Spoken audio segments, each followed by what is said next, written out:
Morning guys, I hope आप सब ठीक होंगे। अभी हमने ब्रेकफास्ट कर लिया और कपड़े भी लगा लिए। यार फिर देखो तो गाइस, अभी मैं आ चुका हूँ स्कूल से। आज टाइम नहीं मिला व्लॉग बनाने का। स्कूल से आया था, मैं चला गया था मामू के घर सुहान का पता करने, वो बीमार था। तो गाइस अभी मैं घर आ चुका हूँ। आज टाइम नहीं मिला, ट्यूशन आ गया था। अभी मैं गया था ट्यूशन से आ चुका हूँ। आज सुबह मेरा अभी हम मशीन में जाएंगे नमाज पढ़ने। मशीन में प्रोग्राम होगा, रात को मैं लेट आऊँगा। अभी मैं नमाज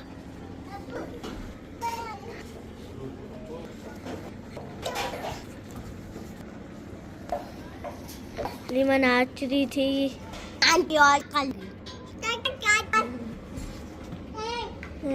सोरम गिरी और रीमा नाच रही है।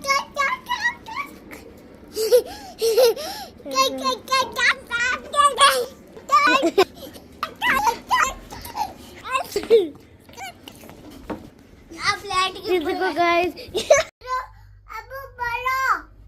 हाँ बोलो।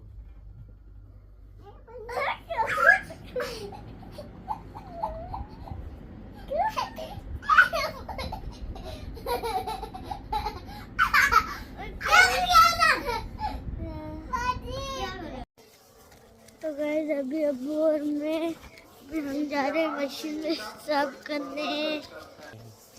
बाकी का व्लॉग कल बनाएंगे। आज के लिए बस इतना ही। लाइक भी कर देना, सब्सक्राइब भी कर देना, बेल आइकन को भी दबा देना, कमेंट भी कर देना। अल्लाह। ये भी है, बसा औकात हम जोशीली तकरीरें सुन लेते हैं,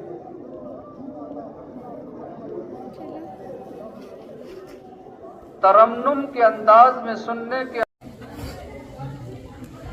किरात आरामदेह है, ताकि रात को वो जात अपने महबूब को अपने पास बुलाए, राज़ो न्याज की बातें हों। हज़रत मोहतरम फिर लैलन फरमाया गया। ये ज़र्फियत की वजह से मंसूब है, यानी इसके ऊपर ज़र है और नकिरा है। ये रात पूरी कोई सैर नहीं हुई है, बल्कि रात के मुख्तसर से हिस्से में हुई है। बाद मुफस्सिरीन किराम ने इसकी तफसीर में ये लिखा है, वो बिल्कुल एक साथ थी जिसके अंदर अपने अल्लाह के महबूब को अपनी विलायत फरमाई है। फिर वजह क्या है? मस्जिद हराम से मस्जिद अक्सा क्यों लिया गया? क्या मस्जिद हराम से ही आसमानों पर नहीं ले जा सकते थे? क्या बुराक के बगैर भी तो नबी को अल्लाह चाहता तो आसमानों पर बुला लेता? ये सारे वो नुक्ते हैं मुसलमानों। आज तक आप मेराज का वाकया सुनते रहे, लेकिन किसी मुसलमान से अगर पूछा जाए तो वो बता नहीं सकता इल्ला माशाअल्लाह। इसकी वजह यही है कि वजह यह है, मस्जिद हराम से मस्जिद अक्सा इसलिए नबी को ले जाया गया कि मस्जिद अक्सा जो थी वो कुफार और मुशरिकीन ने उसको देखा हुआ था। इसलिए जो मस्जिद हराम से लेकर के मस्जिद अक्सा से आसमानों की सैर को मेराज कहा जाता है। मेराज का माना सीढ़ी है, इसलिए कि जब नबी ने आकर के ये दावा किया कि मुझे मेरे रब ने, और इससे पता चलता है कि नबी की मेराज रूहानी भी थी और जिस्मानी भी थी। फिर ये नुक्ता भी यहां पर सुन लें। अब कोई सोते पढ़ने वाला, जनाबे वाला, जब नबी करीम अलैहिस्सलातु वस्सलाम को भेजा गया तो कहीं फरमाया कद जाकुम मिनल्लाहि नूरुन व किताबुम मुबीन, कहीं फरमाया लक़द जाकुम रसूलुम मिन अनफुसिकुम। तो यहाँ अब्द ही क्यों फरमाया?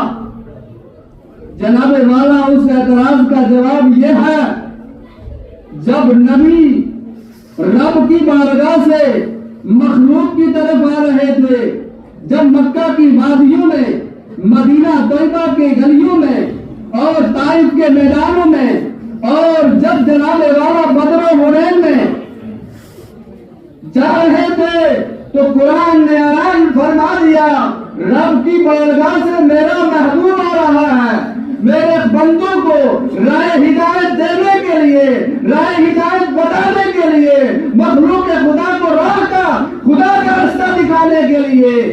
जब उसने ये तबलीग फरमाई तो पता ये चला ये आने वाला कोई आम आदमी नहीं है, बल्कि इसे भेजने वाला खालिक कायनात है। और जब महबूब को रब ने अपने पास बुलाया, मखलूक से बुलाया, तो यहाँ रसूल नहीं फरमाया, बल्कि बेअब्द ही फरमाया, ताकि ये शुबा दूर हो जाए, जो जा रहा है वो उसका कोई आम बंदा नहीं, बेअब्द ही उसका खास बंदा है, जिसको रब ने अपने पास बुलाया। क्यों कि बंदा होना और बात है, उसका बंदा होना, इसके अंदर फर्क है। समझ में आ गई बात? ये कोई आम नहीं है, बल्कि उसके महबूब खास है, अल्लाह के वो मुकर्रम बंदे। बातें आपके समझ में आ गई?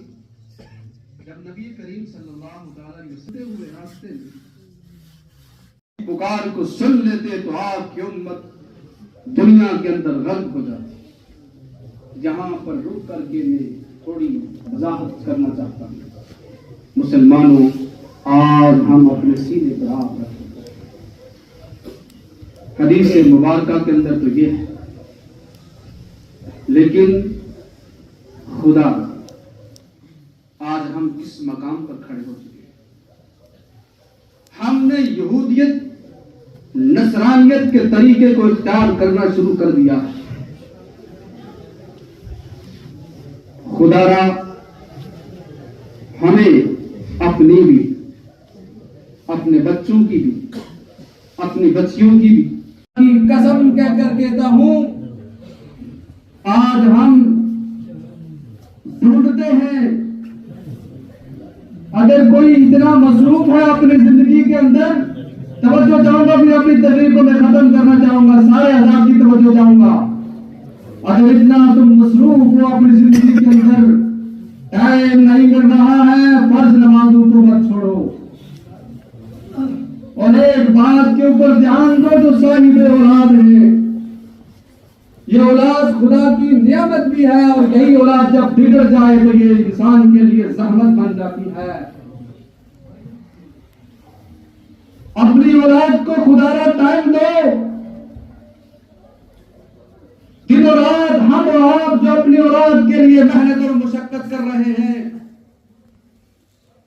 चाहे वो मुलाजिम पेशा इंसान हो, चाहे बिजनेसमैन हो, या मजदूर हो, या मौलवी हो, या पीर हो, कोई भी हो, इसलिए मेहनत करता है कि मैं अपनी औलाद को अच्छे से रखूं, उनकी आसाइश का हर तरह से लिहाज रखूं।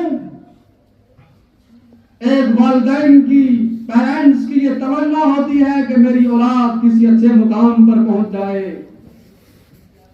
ये हमारी दुनियावी सोच है, लेकिन काश ये मुसलमान इसी दुनिया के साथ दीन की सोच, आखिरत की सोच क्यों नहीं तुम्हारे अंदर आती है?